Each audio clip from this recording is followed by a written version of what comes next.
ಇವತ್ತು ಫಲಿತಾಂಶ ಪ್ರಕಟ ಆಗ್ತಾ ಇರತಕ್ಕಂಥ ಚುನಾವಣೆಯ ಬಗ್ಗೆ ದೇಶದ ಜನ ಮಾತ್ರ ಅಲ್ಲ, ವಿದೇಶದ ಜನವೂ ಕೂಡ ಆಸಕ್ತಿಯಿಂದ ನೋಡ್ತಾ ಇದ್ದಾರೆ, ಒಂದು ಕುತೂಹಲದಿಂದ ನೋಡ್ತಾ ಇದ್ದಾರೆ. ಕಾರಣ ಇಷ್ಟೇ, 5 ರಾಜ್ಯಗಳಲ್ಲಿ ನಡೆದಂಥ ಚುನಾವಣೆಯಲ್ಲಿ ಈಗಾಗಲೇ ಲೀಡ್ ಬರ್ತಾ ಇದೆ ಮೀಡಿಯಾದಲ್ಲಿ. ನೋಡಿದಾಗ ಪಶ್ಚಿಮ ಬಂಗಾಳ, ಅಸ್ಸಾಂ ಮತ್ತು ಪುದುಚೇರಿ 3 ರಾಜ್ಯಗಳಲ್ಲಿ BJP ಮುನ್ನಡೆಯನ್ನು ಸಾಧಿಸ್ತಾ ಇದೆ. ಕಾರಣ ಇಷ್ಟೇ, ಈಶಾನ್ಯ ರಾಜ್ಯಗಳು ನಮಗೆಲ್ಲ ಗೊತ್ತಿದೆ, 7 ರಾಜ್ಯಗಳು 7 ಸಿಸ್ಟರ್ಸ್ ಸ್ಟೇಟ್ ಅಂತೇಳಿ ಹೇಳ್ತಾರೆ. ಅದಕ್ಕೆ ಇಡೀ ಅಭಿವೃದ್ಧಿಯನ್ನೇ ಮಾಡ್ದೇನೆ ಕಾಂಗ್ರೆಸ್ಸು ಮತ್ತು ಬೇರೆ ಬೇರೆ ಪಕ್ಷಗಳು ಆಡಳಿತ ನಡೆಸಿ ಹಾಳು ಮಾಡಿಟ್ಟಿದ್ರು. ಬಹುಶಃ ಈಶಾನ್ಯ ರಾಜ್ಯಗಳು ನಮ್ಮ ದೇಶವನ್ನು ಕೈಬಿಟ್ಟು ಬಿಡ್ತಾವೆ, ಹೊರಗೆ ಹೋಗ್ತಾವೆ ಅನ್ನುವಂಥ ಒಂದು ಭಯಾನಕ ವಾತಾವರಣ ಕೂಡ ಸೃಷ್ಟಿಯಾಗಿತ್ತು. ಆದರೆ ಈ ಪಶ್ಚಿಮ ಬಂಗಾಳದಲ್ಲೂ ಕೂಡ ಅಷ್ಟೇ, ಅಭಿವೃದ್ಧಿ ಇಲ್ಲ, ಹಿಂಸೆಯ ರಾಜಕಾರಣ, ದಬ್ಬಾಳಿಕೆಯ ರಾಜಕಾರಣ, ರೌಡಿಸಮ್, ಕಾನೂನು ಬಾಹಿರ ಕೃತ್ಯ ಮತ್ತು ಬಾಂಗ್ಲಾದಿಂದ ಬಂದಿರತಕ್ಕಂಥ ಮುಸ್ಲಿಮರು ಯಾರಿದ್ದಾರೆ ಇವರ ದೌರ್ಜನ್ಯ ಬಹಳ ಜಾಸ್ತಿ ಆಗಿತ್ತು. ಬಾಂಗ್ಲಾದಿಂದ ಬಂದಂಥವರಿಗೆ ID ಕಾರ್ಡ್ಗಳನ್ನು ಮಾಡಿಕೊಡುವಂಥ ಒಂದು ದೊಡ್ಡ ರ್ಯಾಕೆಟ್ ಪಶ್ಚಿಮ ಬಂಗಾಳದಲ್ಲಿತ್ತು ಮತ್ತು ಪಶ್ಚಿಮ ಬಂಗಾಳ ಸರ್ಕಾರ ಅದಕ್ಕೆ ಸಹಕಾರ ಕೊಡ್ತಾಯಿತ್ತು. ಓಟಿಗಾಗಿ ವಿದೇಶಿಯರನ್ನು ಕೂಡ ಕರ್ಕೊಂಡು ಬರುವಂಥ ಒಂದು ದುರಂತದ ಸನ್ನಿವೇಶ ಈ ರಾಜ್ಯಗಳಲ್ಲಿ ಅಸ್ಸಾಮು ಮತ್ತು ಪಶ್ಚಿಮ ಬಂಗಾಳದಲ್ಲಿತ್ತು. ಈ ದೇಶದ ಮೋದಿ ನೇತೃತ್ವದ ಸರ್ಕಾರ ಬಂದ ನಂತರ ಇದು ಬಂದಾಗ್ತಾ ಇದೆ ಮತ್ತು ವಿಶೇಷವಾದಂಥ ಮತಪಟ್ಟಿಯ ಪರಿಷ್ಕರಣೆಯಿಂದಾಗಿ ಅವರ ಓಟ್ಗಳು ಇವತ್ತು ಕೈತಪ್ಪಿ ಹೋಗಿದ್ದಾವೆ. ಇದರ ಪರಿಣಾಮವನ್ನು TMC ಇವತ್ತು ಅನುಭವಿಸ್ತಾ ಇದೆ. 25-30 ವರ್ಷಗಳ ಕಾಲ ಆ ರಾಜ್ಯ ಏನಿತ್ತು ಪಶ್ಚಿಮ ಬಂಗಾಳ ಹಿಂಸೆಯಲ್ಲಿ ನಲಿಗೋಗಿತ್ತು. ಎಡಪಂಥೀಯ ಯಾರು CPM ಆಡಳಿತ ಇತ್ತು ಅದು ಇವತ್ತು ಕೇವಲ 2 ಸೀಟ್ನಲ್ಲಿ ಲೀಡ್ ತೊಗೊಳ್ತಾ ಇದೆ ಅಂತ ಹೇಳಿದ್ರೆ ಆಶ್ಚರ್ಯ ಆಗ್ತದೆ. 25-30 ವರ್ಷ ಆಡಳಿತ ನಡೆಸಿರ್ತಕ್ಕಂಥ ಒಂದು ಪಕ್ಷ. ಹೀಗಾಗಿ ಇವತ್ತು ಅಲ್ಲಿ ಆ ಪಶ್ಚಿಮ ಬಂಗಾಳ ಅಂತ ಹೇಳಿದ್ರೆ ಬಹಳ ಪ್ರಖ್ಯಾತ. 2 ರಾಷ್ಟ್ರಗೀತೆಗಳನ್ನು ಬರೆದಿರ್ತಕ್ಕಂಥವರು ಪಶ್ಚಿಮ ಬಂಗಾಳದ ನಮ್ಮ ಹಿರಿಯರು.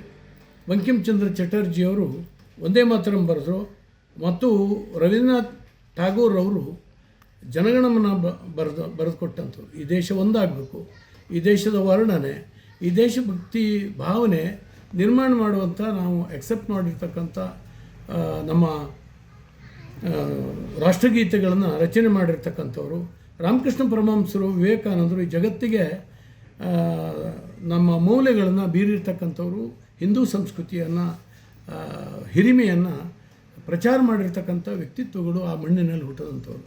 ಅಲ್ಲಿ ಇವತ್ತು ನಡಿಬಾರದಂಥ ರಕ್ತಪಾತಗಳು, ದೌರ್ಜನ್ಯಗಳು ನಡೆದಿತ್ತು. ಆದರೆ ಈಗ ಜನ ಈ ಎಲ್ಲರಿಂದ ಮುಕ್ತಿ ಪಡೆದಿದ್ದಾರೆ. ಬಹುಶಃ ನನಗೆ ಅನಿಸುತ್ತೆ ಇಡೀ ಪಶ್ಚಿಮ ಬಂಗಾಳದಲ್ಲಿ ಜನ ಇನ್ನೊಂದು ಸ್ವಾತಂತ್ರ್ಯ ಸಿಕ್ಕಿದೆ ಅನ್ನುವಂಥ ಒಂದು ಭಾವನೆ ಅವರಲ್ಲಿ ನಿರ್ಮಾಣ ಆಗಿರ್ಬೋದು ಅಂತೇಳಿ ಈ ವೋಟನ್ನು ಪರ್ಸೆಂಟೇಜನ್ನು ಇದನ್ನು ಸೀಟ್ಗಳು ಬಂದಾಗ ನೋಡ್ತಾ ಇದ್ದರೆ ಹಾಗೆ ಅನಿಸುತ್ತೆ.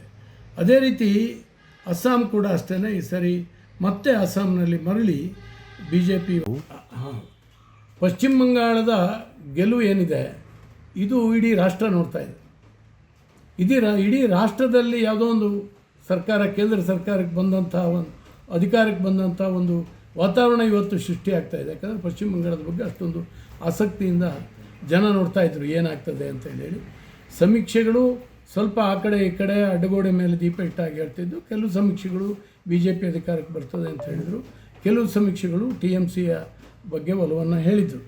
ಆದರೆ ಇವತ್ತು ಎಲ್ಲ ಸಮೀಕ್ಷೆಗಳನ್ನು ಮೀರಿ ಫಲಿತಾಂಶ ಇವತ್ತು ಬರ್ತಾ ಇದೆ. ತುಂಬ ಸಂತೋಷ ಆಗುತ್ತೆ. ಈ ದೇಶದ ನಾಯಕತ್ವ, ಅಮಿತ್ ಶಾ ಮತ್ತು ಮೋದಿಯವರ ಒಂದು ಲೀಡರ್ಶಿಪ್, ಈ ಚುನಾವಣೆಯನ್ನು ಯಾವ ರೀತಿ ಮಾಡಿದ್ವಿ, ಸಂಘಟನೆಯಿಂದ ಅಧಿಕಾರ, ಇವತ್ತು ಅಧಿಕಾರಕ್ಕೆ ಬರಲಿಕ್ಕೆ ಸಿದ್ಧಾಂತದ ಜಾಗದಲ್ಲಿ ಜಾತಿಗಳನ್ನು ತಂದಿಟ್ಟುಬಿಟ್ಟಿದ್ದೀವಿ ಬೇರೆ ಬೇರೆ ಪಕ್ಷಗಳು. ಹಾಗಾಗಿ ಸಿದ್ಧಾಂತದ ಜಾಗದಲ್ಲಿ ಹಣ ಬಂದುಬಿಟ್ಟಿದೆ. ಇದು ಇವತ್ತು ಹೋಗಬೇಕು, ಇಲ್ಲದಿದ್ದರೆ ಪ್ರಜಾಪ್ರಭುತ್ವ ಉಳಿಯೋದಿಲ್ಲ. ಆದ್ದರಿಂದ ಇವೆಲ್ಲದಕ್ಕೂ ಕೂಡ ಶೆಡ್ ಹೊಡೆದಿದ್ದಾನೆ ಈ ದೇಶದ ಮತದಾರ. ಪಶ್ಚಿಮ ಬಂಗಾಳ, ಅಸ್ಸಾಂ ಮತ್ತು ಬೇರೆ ಬೇರೆ ರಾಜ್ಯದಲ್ಲಿ ಅಂತ ಹೇಳಿ ನಮಗನ್ಸುತ್ತೆ. ಜಾತಿಯನ್ನು, ಧರ್ಮವನ್ನು ಮೀರಿ ದೇಶದ ಉಳಿವಿಗಾಗಿ ಈ ಚುನಾವಣೆಯ ಫಲಿತಾಂಶ ಬಂದಿದೆ ಅಂತ ನನಗನ್ಸುತ್ತೆ.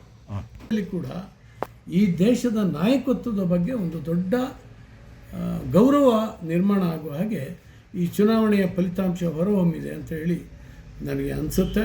ಖಂಡಿತವಾಗೂ ಭಾರತದಾದ್ಯಂತ ಯಾರು ಮುಸ್ಲಿಮರನ್ನ ತುಷ್ಟೀಕರಣ ಮಾಡ್ತಾರೆ, ಹಿಂದೂಗಳನ್ನು ನಗಣ್ಯ ಮಾಡ್ತಾರೆ, ಓಟಿಗಾಗಿ ಅಧಿಕಾರಕ್ಕಾಗಿ ಇವತ್ತು ಜನರನ್ನು ಒಡೆದಿಡ್ತಿದ್ರು. ವಿಶೇಷವಾಗಿ ತಮಿಳುನಾಡಿನಲ್ಲೂ ಕೂಡ ಹಿಂದೂ ವಿರೋಧಿ ಅಲೆ, ಹಿಂದಿ ವಿರೋಧಿ ಅಲೆ ಇದನ್ನು ನಿರ್ಮಾಣ ಮಾಡ್ಕೊಂಡೆ ಅವರು ಆಡಳಿತ ನಡೆಸ್ತಾಯಿದ್ರು. ಎಲ್ಲಿದೆ ಆ ಪಕ್ಷ? ಇವತ್ತು ನೇಪಥ್ಯಕ್ಕೆ ಸೇರುವಂಥ ಒಂದು ಪರಿಸ್ಥಿತಿ ಇವತ್ತಿದೆ. ಹಾಗಾಗಿ ಕೇರಳ ಒಂದು ಎಡಪಂಥೀಯ ಸರ್ಕಾರ ಇತ್ತು, ಅದು ಕೂಡ ಇವತ್ತು ಧೂಳಿಪಟ ಆಯಿತು. ಕಾಂಗ್ರೆಸ್ ನೇತೃತ್ವದ UDF ಇವತ್ತು ಅಧಿಕಾರಕ್ಕೆ ಬರ್ತಾ ಇದೆ ಅಂತ ಹೇಳಿ ಅನಿಸುತ್ತೆ. ಒಟ್ಟಾರೆ ಈ ಚುನಾವಣೆ ಈ ದೇಶದಲ್ಲಿ ಒಂದು ದೊಡ್ಡ ಚಿಂತನೆಗೆ ಹಚ್ಚಿದೆ, ಈ ದೇಶದಲ್ಲೂ ದೊಡ್ಡ ಪರಿವರ್ತನೆಗೆ ಬಂದಿದೆ ಅನ್ನುವಂಥದ್ದನ್ನ ನಾನು ಈ ಸಂದರ್ಭದಲ್ಲಿ ಹೇಳ್ತಾ ಇದ್ದೀನಿ. ಹಾಗೆಯೇ